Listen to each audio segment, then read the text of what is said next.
কি হয়েছে ভাই? ভাবি ঘরে তেলাপোকা। তেলাপোকা তো কি হয়েছে? পারে মাইরে ফেলান। আমি তেলাপোকা অনেক ডরাই। কেমন পুরুষ মানুষ আপনি তেলাপোকা দেখে ডরান?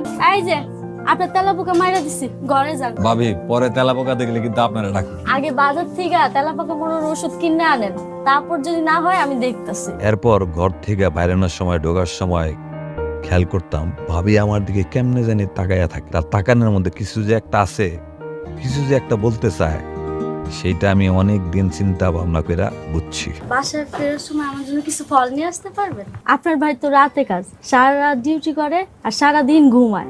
মালটা নিয়ে আমি এরপর মাঝে মধ্যেই ভাবি আমাদের দিয়ে অনেক কিছু আনাইতো। রাতের বেলা জিনিসপত্র দেওয়ার সুযোগে আমি তার লগে কথা কইতাম। অবশ্য সেও আমার এই সুযোগটা দিত। এইভাবে অনেক দিন চলে গেল। এখন আমি একদম বুঝে গেছি ভাবির এই চোখের ভাষা।